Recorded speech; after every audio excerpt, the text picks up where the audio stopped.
Welcome friends. Class 10th में science में जो बायोलॉजी की जो इम्पोर्टेंट चीज़ें हैं वो हम आपको यहाँ पे बता रहे हैं। ठीक है, तो इम्पोर्टेंट चीज़ों में जैसे आपको याद रखना है कि पेड़ पौधों में दो तरह की गतियाँ होती हैं। एक होता है ट्रोपिक मूवमेंट यानी दिशिक गतियाँ, डायरेक्शनल मूवमेंट, और एक होता है आपका नेस्टिक मूवमेंट यानी अदिशी गतियाँ।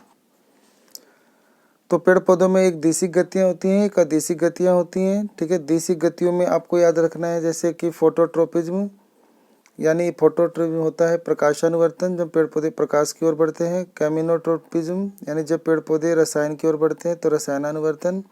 हाइड्रोट्रोपिज्म यानी जब पेड़ पौधे पानी यानी जल की ओर बढ़ते हैं तो इसे जलानुवर्तन कहते हैं। जियोट्रोपिज्म जब पेड़ पौधे जो होते हैं गुरुत्वाकर्षण की ओर बढ़ते हैं यानी गुरुत्व के कारण नीचे की ओर बढ़ते हैं। और होता है थिग्मोट्रोपिज्म जो पेड़ पौधे टच यानी टच के प्रति बढ़ते हैं। फिर इसके बाद याद रखना है अदिशीय गतियाँ। अदिशीय गतियाँ जो होती हैं वो आपको मिमोसा पुदिका यानी छुई मुई के पौधे में दिखाई देती है। मिमोसा पुदिका याद रखना है। फिर एक होता है फोटोनेस्टी, जो प्रकाश की ओर पेड़ पौधे नहीं बढ़ते हैं, तो उसका एग्जाम्पल होता है आपका डंडलिन का फ्लावर। ठीक है, डंडलिन का जो फूल होता है ये आपका प्रकाश की ओर नहीं बढ़ता है। ठीक है, मतलब सॉरी, प्रकाश की ओर बढ़ता है। ठीक है, और ये जो होता है ये स्पर्श होने पर ये मुरझा जाता है छुई मुई का पौधा। तो इसके अंदर जो गति होती है वो होती है आपकी थिग्मोनेस्टी। ठीक है, थिग्मोनेस्टी। और ये प्रकाश की ओर गति होता है, इसे बोलते हैं फोटोनेस्टी। ठीक है, यानी ये प्रकाश की ओर नहीं बढ़ते हैं। अच्छा, डेंड्राइट प्रकाश को नहीं बढ़ता है, ये सही सही सुन लेंगे, सब प्रकाश को नहीं बढ़ता है। ये स्पर्श होने पर मुरझा जाता है, तो ये मिमोसा पुदिका है। पेड़ पौधों में कुछ पादप हार्मोन होते हैं, पादप हार्मोन को फाइटो हार्मोन कहते हैं। तो इसमें पहला आपको ये नाम याद रखना है ऑक्सिन हार्मोन। जो ऑक्सिन हार्मोन होता है इसका क्या काम होता है? इसका काम होता है पेड़ पौधे की लंबाई को बढ़ाना और फलों की वृद्धि करना। ठीक है, नंबर 2 याद करना है जिब्रेलिन। जिब्रेलिन क्या काम करता है? जिब्रेलिन जो होता है ये ऑक्सिन हार्मोन को तो मदद देता ही है, और जिब्रेलिन जो होता है पेड़ पौधे के तने की मोटाई को बढ़ाता है। ठीक है, साइटोकाइनिन क्या करता है? साइटोकाइनिन जो होता है डिवीजन ऑफ सेल, ये पेड़ पौधों में कोशिका विभाजन में मदद करता है और फलों और बीजों को बनाता है। ठीक है, और इसके बाद अलावा याद रखना है ये ना बीजों को अंकुरित करने में भी मदद करता है। ये स्टोमाटा को खोलना और बंद करने का काम भी यही करता है। ठीक है, तो ये हो गया आपका साइटोकाइनिन। ठीक है, चौथा याद रखना है आपको एब्सिसिक एसिड, इसे ABC या AB मतलब इसे बोलते हैं ग्रोथ हार्मोन। ठीक है, तो ये ABC होता है एब्सिसिक एसिड। ठीक है, ABSCISIS abscisic acid. Abscisic acid क्या करता है कि ये ना पेड़ पौधों की लंबाई में वृद्धि को रोकता है। ये पेड़ पौधों की पत्तियां गिराता है, पेड़ पौधों में स्टोमाटा को बंद करता है, यानी रंध्रों को बंद करने का काम यही करता है। ठीक है, तो ये जो थे आपके प्लांट हार्मोन थे, ये जो आपको पूरा याद रखना है। ठीक है, इसके अलावा हमें याद रखना है,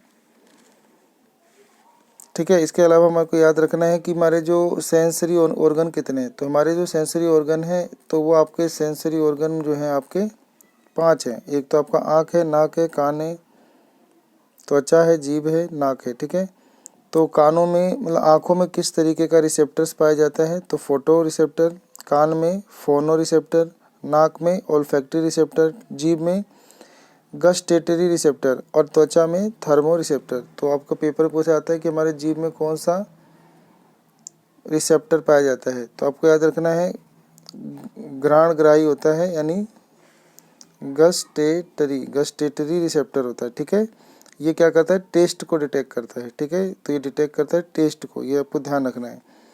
और इसके अलावा हमारे शरीर में नर्व सेल के बारे में भी याद रखना है। नर्व सेल न्यूरॉन के बारे में याद रखना है, न्यूरॉन का चित्र याद रखना है। गर्म चीज़ों को छूने के बारे में याद रखना है कि सेंसरी न्यूरॉन होते हैं, गर्म चीज़ों को छूते हैं।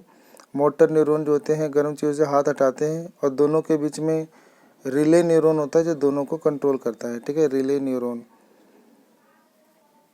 प्रतिसारित कोशिका जो होती है इन दोनों को कंट्रोल करती है, तो इस बात का भी ध्यान रखना है, ठीक है।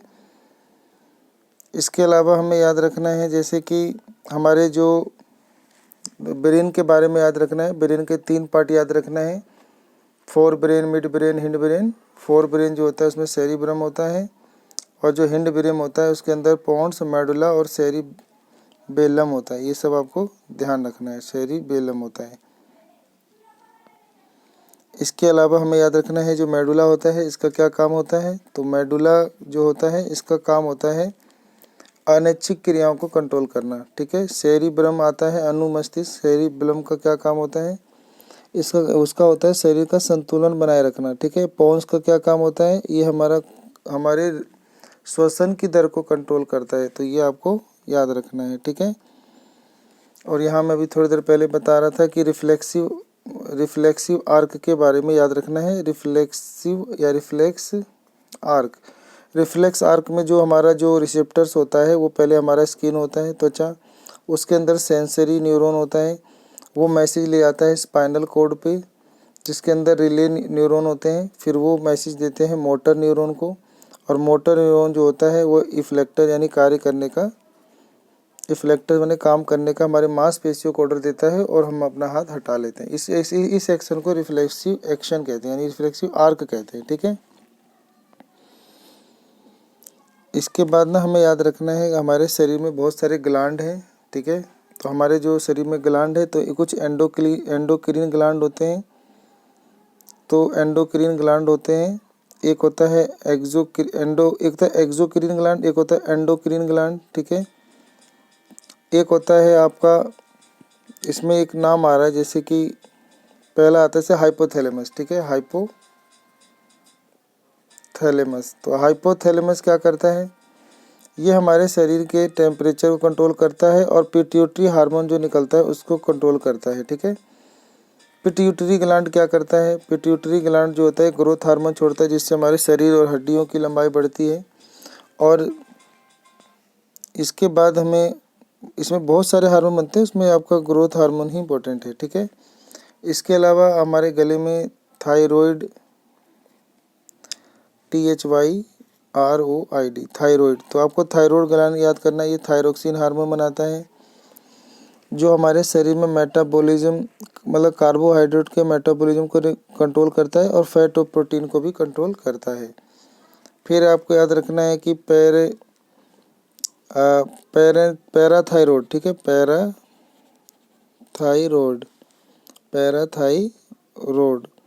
पैराथायरॉयड क्या करता है, हमारे शरीर में जो खून में फास्फोरस और कैल्शियम की मात्रा को कंट्रोल करता है, ठीक है। ये कौन सा हार्मोन आता है, तो पैराथ्रोमोन हार्मोन बनाता है, ठीक है, ये याद रखना है। फिर अगला है एड्रेनलिन हार्मोन बनाता है। ये हमारे हार्ट रेट को रेगुलेट करता है, ब्रीथिंग रेट को रेगुलेट करता है, ब्लड प्रेशर को रेगुलेट करता है और कार्बोहाइड्रेट के मेटाबॉलिज्म को भी कंट्रोल करता है। इसके बाद आपको याद रखना है पैनक्रियाज जो होता है इंसुलिन हार्मोन छोड़ता है। इसकी कमी से खून में शुगर का लेवल बढ़ जाता है और डायबिटीज हो जाता है, ठीक है, ये ध्यान रखना है। इसके अलावा याद रखना है टेस्टिस, ठीक है, टेस्टिस जो होता है ये मेल में होता है, ये टेस्टोस्टेरोन हार्मोन छोड़ता है। ये लड़कों में जो सेकेंडरी सेक्सुअली कैरेक्टर को डेवलप करता है, दाढ़ी मूछें को उगाता है। और जो लड़कियों में ओवेरीज होता है, तो ओवेरीज होता है एस्ट्रोजन और प्रोजेस्टेरोन हार्मोन छोड़ता है। प्रोजेस्टेरोन जो होता है वो प्रेगनेंसी को कंट्रोल करता है, और जो एस्ट्रोजन होता है वो लड़कियों में सेकेंडरी सेक्सुअली कैरेक्टरों का डेवलपमेंट करता है, जिसके अंदर लड़कियों की कमर का चौड़ा होना शुरू होता है, ठीक है। इसके अलावा याद रखना है कि जो बाइल जूस होता है इसे कौन बनाता है, तो बाइल जूस जो होता है ये पित्तरस कौन बनाता है, तो ये लीवर बनाता है, याद रखना है। और इसका जमा कहाँ होता है, तो ये गैल ब्लैडर में जमा होता है, ठीक है। अच्छा, जो हमारे जो स्टमक होता है उसके जो अंदर की दीवार होती है उसके अंदर ना गैस्ट्रिक ग्लैंड होता है। तो गैस्ट्रिक ग्लैंड जो होता है वो हाइड्रोक्लोरिक एसिड छोड़ता है, पेप्सिन छोड़ता है और म्यूकस छोड़ता है, याद रखना है, ठीक है। स्मॉल इंटेस्टाइन होता है, उसके अंदर भी इंटेस्टाइनल जूस छोड़ता है जो भोजन को पचाने में मदद करता है, ये भी ध्यान रखना है आपको, ठीक है। इसके अलावा याद रखना है कि जो मुंह में सैलिवरी ग्लैंड होता है जिसमें सलाइवा निकलती है, और जो हमारा स्टमक होता है उसमें गैस्ट्रिक ग्लैंड होता है जो गैस्ट्रिक जूस बनाता है, और जो लीवर होता है वो बाइल जूस बनाता है। ठीक है, उसके बाद जो पैनक्रियाज होता है वो पैनक्रियाटिक जूस बनाता है। ये सब आपको ध्यान रखना है। और इंटेस्टाइनियल ग्लैंड होता है, ये इंटेस्टाइनियल जूस बनाता है। इसके अलावा हमें याद करना है कि जो 3 तरह के हैं एंजाइम होते हैं वो किस किस का पाचन करते हैं। Trypsin, lipase, amylase. एमाइलेज जो होता है कार्बोहाइड्रेट का पाचन ग्लूकोज में करते हैं। ट्रिप्सिन जो होते हैं प्रोटीन का पाचन अमीनो एसिड में करते हैं। लाइपेज जो होते हैं वो फैट का पाचन फैटी एसिड या ग्लिसरॉल में करते हैं। तो ये सब चीज़ें आपको ध्यान रखना है।